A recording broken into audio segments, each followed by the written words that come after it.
Messieurs, dames, bonjour et bienvenue sur ce Hacking Lab avec une nouvelle présentation en cette première journée du FIC. Nous sommes ici avec Ishard et qui est représenté ici avec Monsieur Balanguet qui va nous parler d'une application web permettant de sécuriser ou en tout cas de vérifier la sécurisation des applications mobiles. Exactement. Est-ce bien cela? Est-ce tout bon? C'est ça, exactement. Merci beaucoup pour l'introduction. Je vous en prie.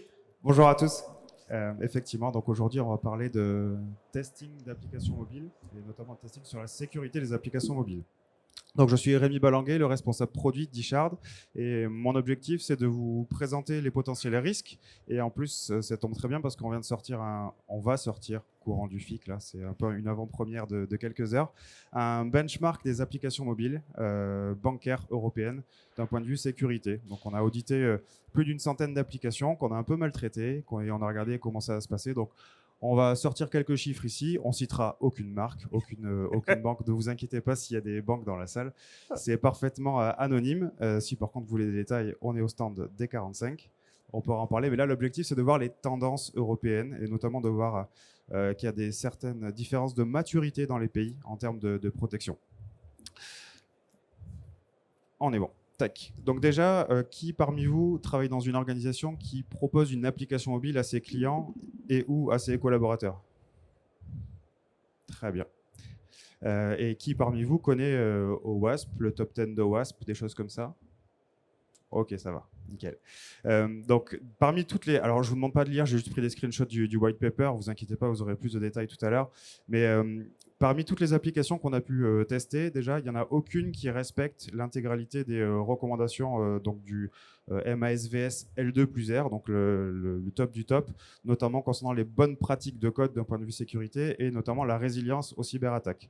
C'est-à-dire qu'aucune d'entre elles n'a validé l'intégralité des tests qu'on leur a fait passer. Je vais aller un petit peu plus dans le détail tout à l'heure, vous inquiétez pas. Il est à noter que la Grande-Bretagne est quand même le pays qui se démarque du reste des compatriotes européens. Dans les bonnes pratiques, c'est une tendance assez générale à plutôt bien protéger les applications mobiles. Et on verra qu'il y a quand même certains mauvais élèves, dont la France. Mais en France, il y a une énorme disparité aussi. Donc, on va dire le score moyen est relativement bas, mais il y a une énorme disparité dans la maturité. Il y a des bons élèves et des moins bons élèves. Nous allons parler de marge de progression pour rester diplomate. Exactement. C'est pour ça qu'on est là. C'est de montrer. Mais en fait, on s'en rend compte quand on parle beaucoup avec nos clients, nos prospects, qu'il y a un manque de maturité globale partout dans le monde. Mais c'est vrai que ça demande beaucoup de pédagogie et ça demande aussi des process, ça demande beaucoup de choses pour mettre tout ça en place. Mais on voit qu'il y a quand même beaucoup de personnes qui mettent en avant ce type de bonnes pratiques. Et donc, ça a tendance, bien évidemment, à aller vers le mieux. C'est pour ça qu'on est là aussi. Absolument.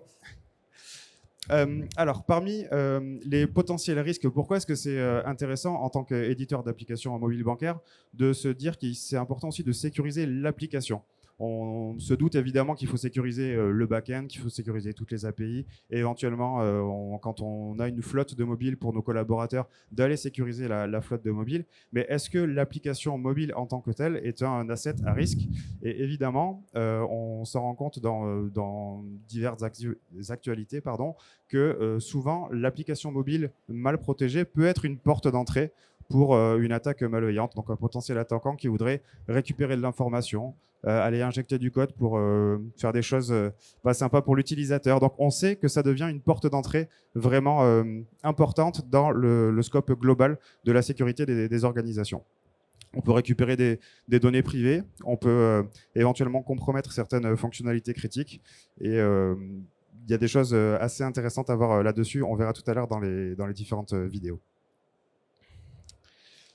Une chose importante, c'est-à-dire que la façon dont nous avons fait cette étude, on s'est basé uniquement sur le binaire. C'est-à-dire qu'on n'a eu accès évidemment à aucun code source des applications mobiles. On s'est mis dans la position d'un potentiel attaquant qui va récupérer l'application mobile et qui va travailler directement depuis le binaire. Parce qu'au final, quand vous développez une application, vous la développez, donc, je le disais tout à l'heure, pour vos collaborateurs, pour vos clients, vos prospects, mais potentiellement aussi pour des personnes qui ont simplement accès à cette application mobile et vous ne connaissez pas leurs intentions. Donc, avec cet asset-là, quelles sont les informations auxquelles on peut accéder? Qu'est-ce qu'on peut faire? Qu'est-ce qu'on peut trouver sur la façon dont l'application est codée et sur la façon dont les informations transitent entre l'application et le back-end? Et donc, évidemment, on a fait des différents tests parce que ça peut être un utilisateur classique, client normal sur un téléphone normal. Ça peut être un utilisateur classique, mais qui a choisi de router son téléphone. Ça peut être un utilisateur malveillant qui va utiliser un vrai téléphone. Et ça peut être un utilisateur malveillant qui va utiliser des émulateurs. Donc, il y a plein de cas de tests différents qui vont mettre l'application dans des états différents. Et tous ces états-là doivent être testés pour assurer une couverture complète des différents risques. Donc, tout à l'heure, en introduction, je parlais de l'OWASP Top 10. Rapidement, pour les quelques personnes qui n'ont pas levé la main, donc le top 10 de OWASP, c'est évidemment le top 10 des risques liés, alors là, c'est spécifiquement au mobile. Et en fait, une des choses importantes, c'est que quand on liste ces risques-là, ça ne doit pas forcément driver la sécurité des organisations. C'est un premier pas vers l'application, et je n'irai pas plus loin, des MASVS et des MSTG qui doivent permettre d'aller, on va dire, mettre en place la politique de test de sécurité. Donc, dans le white paper, c'est beaucoup plus détaillé. On pourra en reparler tout à l'heure au stand si vous voulez. Mais d'un point de vue idéologique, c'est important d'aller plus loin que le OWASP Top 10. Il faut descendre plus bas dans les couches MASVS et MSTG pour bien mettre tout ça en place. Donc, comment est-ce qu'on a opéré pour faire ça? Je l'ai dit tout à l'heure, on a récupéré l'intégralité des APK des banques que l'on a ciblées. On les a uploadés dans notre outil qui s'appelle ESChecker, qui est un outil SaaS. On a enregistré une séquence de tests parce que notre objectif, c'était d'aller vérifier les protections sur des écrans qui, a priori, méritent d'être protégés. C'est-à-dire qu'on n'a pas juste lancé l'application sur un téléphone, testé le splash screen et fermé. On a lancé l'application, on est allé jusqu'au parcours de login, de registration, et là, on a lancé des attaques à des moments où, a priori, l'application va aller tenter de communiquer avec le backend. Une fois qu'on a enregistré ces tests sequence pour chacune des applications, on a joué une centaine de tests statiques et dynamiques. Les tests statiques, c'est simplement, on va prendre le binaire, on va le décompiler et on va regarder ce qu'on arrive à trouver. Et parmi tout ce qu'on trouve, est-ce qu'il y a des choses qui sont a priori à risque ou pas à risque? Est-ce qu'il y a des types de fonctions qui sont utilisées qui ne sont pas forcément recommandées? Est-ce qu'il y a des choses qui sont a priori pas des bonnes pratiques de code d'un point de vue sécurité? Mais ce qui nous intéresse surtout aujourd'hui, c'est, je l'ai dit tout à l'heure, on va installer l'application sur des vrais téléphones. Notre objectif, c'est de se rendre compte, lorsque le téléphone qui est routé ou pas routé va installer l'application, quelle réaction va déclencher l'application. On peut se dire potentiellement qu'une application qui est sur un téléphone routé est supposée cracher, planter, supposée informer l'utilisateur que ce n'est pas possible, supposée simplement friser ou rien faire. Ça dépend vraiment de la politique de sécurité puisque c'est une gestion du risque, mais potentiellement aussi c'est des coûts de dev, c'est-à-dire que s'il faut vraiment protéger l'exhaustivité de tous les écrans, ça veut dire qu'il faut aller valider que la détection de route elle est présente partout, appelée partout, et qu'à chaque nouvelle release de l'application, il n'y a pas de régression. Qui a déjà fait une release sans régression, qu'elle soit de protection ou fonctionnelle? Je prends le pari qu'il n'y a personne ici. Donc en fait, aujourd'hui, nous, on prend le pari de se dire que le suivi des régressions dans les protections doit être vraiment partie intégrante du cycle de CI/CD des apps et qu'à chaque nouveau build de l'application en interne, l'objectif, c'est d'aller revalider tout ça, s'assurer qu'on ne va pas aller intégrer des régressions de protection. Et donc, une fois qu'on a fait tous ces tests, ça dure à peu près entre 20 et 30 minutes par application. Le temps de, évidemment, lancer tous les scénarios sur les différents téléphones. On a un rapport complet qui va nous dire le nombre de tests qui sont en succès, le nombre de tests qui sont en fail. Alors, je ne sais pas si les vidéos vont fonctionner. Alors, c'est évidemment pas une appli bancaire, mais j'ai choisi de prendre des vidéos sur des applis un peu plus normales juste pour la démonstration. En fait, ça, c'est le principe de l'enregistrement de la séquence. C'est-à-dire qu'on va installer l'application sur notre outil ESChecker qui va à distance installer l'app sur des téléphones. Et directement via l'interface web, on va aller pouvoir naviguer dans l'application pour dire tu vas sur tel écran, tu remplis tel login, tel mot de passe, et c'est à ce moment-là précis que je veux que tu fasses la tentative d'injection de code, par exemple, au moment où je vais soumettre le login, mot de passe. Donc ça, c'est vraiment au moment de l'enregistrement du scénario de séquence qu'on veut jouer de façon répétée sur les différents tests dynamiques. Donc une fois qu'on a fait ça, qu'on l'a enregistré, on va pouvoir lancer toute la campagne et jouer toutes les campagnes dynamiques. Et donc l'objectif d'un outil comme ça, c'est qu'une fois que le test de séquence, la séquence de test est enregistrée, on va pouvoir jouer les tests encore et encore et encore de façon répétitive afin d'assurer ce que je disais tout à l'heure sur la non-régression des protections. Et donc là, si ça ne va pas trop vite, hop. Et donc une fois que le test est lancé, donc on a donc, là j'ai choisi de vous montrer un test en particulier. L'objectif du test que vous avez au centre ici, qui est en fail, c'est via une technique de hooking d'aller injecter du code dans l'application. Et là, il se trouve que c'est injecter une image en overlay de l'application. Ça pourrait être n'importe quoi, ça pourrait être récupérer de l'information qui est tapée, ça pourrait être un truc complètement transparent pour l'utilisateur. Évidemment, pour la démonstration, pour nos clients, on leur montre, regardez ce qu'on arrive à faire sur votre application. Et donc là, on propose le replay vidéo. C'est-à-dire que, vu que toutes les séquences de test sont faites en background par notre outil, malgré tout, on leur montre un replay vidéo de l'attaque. Et donc là, on voit qu'à la fin de la séquence, on a réussi à injecter cette image-là, sans que l'application ne crache, sans que l'application ne prévienne l'utilisateur qu'il y avait une tentative d'injection de code. Et donc, potentiellement, il y a un risque, évidemment.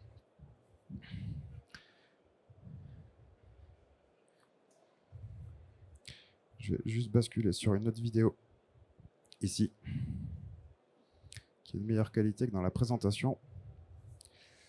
Sur un autre type de test, donc je le disais tout à l'heure, sur les téléphones routés notamment. Moi, j'ai routé mon téléphone il y a quelques temps parce que je déteste Android, mais j'ai un téléphone Android. Donc, j'ai choisi d'utiliser Lineage OS, par exemple. Sauf que Lineage OS est considéré comme un OS non sécurisé par la majorité des applications. Et donc, il se trouve que pour mon appli bancaire, quand j'utilise, j'ai un message qui me dit « Vous ne pouvez pas utiliser l'application bancaire de telle banque parce que l'OS est compromis ou non sécurisé. » Donc, l'objectif ici, c'est d'aller justement tester est-ce que les applications mobiles détectent les différentes méthodes de route. Il y a je ne sais pas combien de manières de router un téléphone, mais l'objectif ici, c'est que parmi les quelques tests que j'ai choisis pour cette démo, de voir comment l'application se comporte justement. Est-ce qu'elle détecte que le téléphone est routé? Et si elle le détecte, quelle est sa réaction? Et si la réaction attendue est déclenchée, c'est OK. Si la détection attendue n'est pas déclenchée, c'est qu'a priori, il y a un problème. Et donc, c'est là où, tout à l'heure, je parlais de tests statiques et de tests dynamiques. Dans le test statique, vous allez potentiellement voir dans le code qu'il y a de la route detection. Mais par contre, avec les tests dynamiques, vous allez pouvoir valider que la route detection est bien exécutée au bon moment. Et ça, c'est important, c'est très complémentaire. Donc là, ici, on va être dans un rapport. Donc cette application est plutôt pas mal protégée. Et on va voir que dans un des tests ici, on va montrer une preuve. Tout à l'heure, j'en parlais avec quelqu'un sur le stand. Comment est-ce qu'on fait pour la détection des faux positifs? Parce qu'évidemment, quand il y a une automatisation, il y a a priori des faux positifs, des faux négatifs. Et c'est là que ça devient intéressant, c'est qu'avec ce retour vidéo, vous avez la preuve de ce qui s'est passé et vous êtes en capacité d'aller analyser, OK, l'outil me dit que c'est un success, mais d'après la vidéo, je vois que la protection a été correctement déclenchée. Peut-être que ma campagne était mal configurée, je vais la reconfigurer, et inversement. Et donc là, on voit que très rapidement, l'application qui a été lancée déclenche ce message informatif en disant « Pop-up, vous êtes sur un téléphone routé. » Nous, on n'autorise pas l'utilisation de notre application sur les téléphones routés, donc vous ne pouvez pas l'utiliser. Et donc, on voit sur la droite que ce test est un succès, c'est-à-dire qu'on a configuré l'application comme étant supposée déclencher un message d'erreur, en tout cas un message informatif, évitant l'utilisation. Et effectivement, lorsqu'on met le téléphone routé et qu'on installe l'application sur le téléphone routé, on se rend compte que la protection est correctement déployée. Et donc ça, c'est vraiment l'objectif, c'est d'essayer d'automatiser un maximum tout ça, parce que si on devait le faire à la main, ça serait un calvaire. Et s'il y en a dans la salle qui le font, je suis désolé pour vous, mais c'est vrai que ça permet de gagner énormément de temps dans la qualification des protections de l'application mobile dans le cycle de développement de l'app.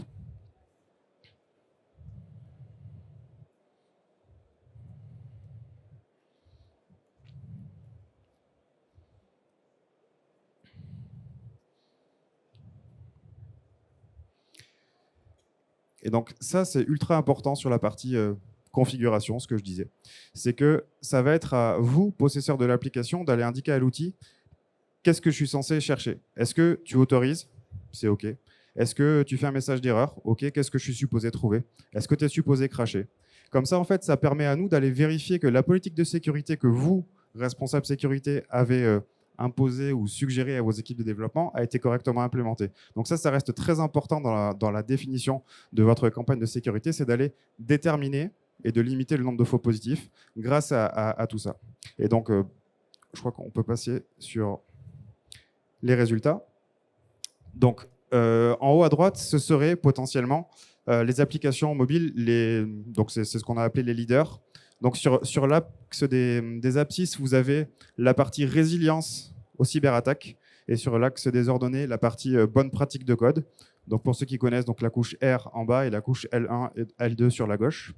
Et on se rend compte que finalement, il y a un peu deux écoles.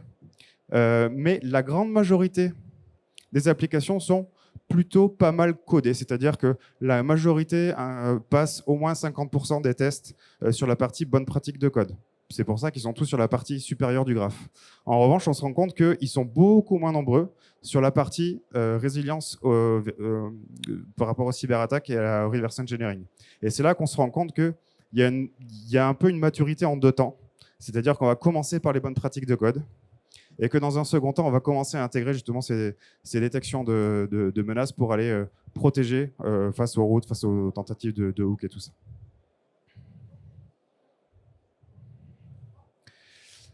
Et donc, bon là, évidemment, c'est une moyenne, donc ça réduit un petit peu les écarts. Mais ce que je disais tout à l'heure, c'est qu'on a nos amis du UK qui sont quand même plutôt en avance par rapport au reste de l'Europe.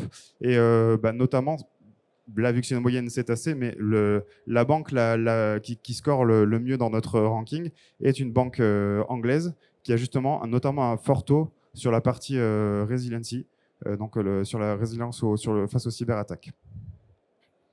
Donc, on n'est pas très bien placé, j'ai dit en introduction tout à l'heure. Il y a des écarts très importants. Dans le white paper un peu plus complet, on a ces détails-là et vous aurez la possibilité de voir qu'effectivement, il y a des banques très très peu matures et des banques malgré tout très matures en France sur le sujet. N'ayons pas honte. Et un petit focus que je voulais faire sur justement les protections. Alors c'est peut-être un petit peu petit sur l'écran, mais vous voyez quand même la majorité de la barre rouge. C'est un peu ce qui est censé illustrer mon propos, c'est quel est le taux d'applications qui ont une réaction lors d'une détection de route ou du code tampering, donc on va dire de l'injection de code. Et on voit que dans la très très très très grande majorité, les applications n'ont aucune réaction. Et donc c'est quand même à se poser la question. Tout à l'heure je parlais du risque de plus en plus important sur la partie des cyberattaques qui peuvent utiliser l'application comme porte d'entrée, et on voit qu'il n'y a aucune détection. Alors, on ne va pas dire aucune, il y a très peu de détection. Ne soyons pas défaitistes. Oui, ce sont les deux temps dont vous parliez, à la fois le codage et ensuite la qualité de la détection. Exactement. Et donc sur la partie route detection, là aussi c'est peut-être un peu petit sur l'écran, mais on voit qu'il y a finalement, parmi tout le panel d'applications qu'on a, il y a seulement 2 applications qui ont passé l'intégralité des tests de détection de route.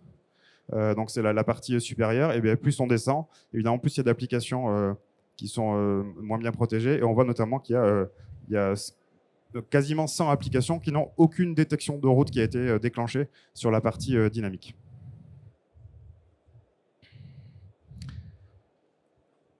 Pour conclure, donc, on a vu qu'il y avait quand même un outil qui permet d'aller simplifier les tentatives, en tout cas d'attaque, de simulation d'attaque, de voir comment est-ce que l'application va réagir à ce type d'attaque, qui va réagir à ce type de comportement et d'environnement qui ne seraient pas normaux sur un téléphone non routé par un utilisateur bienveillant.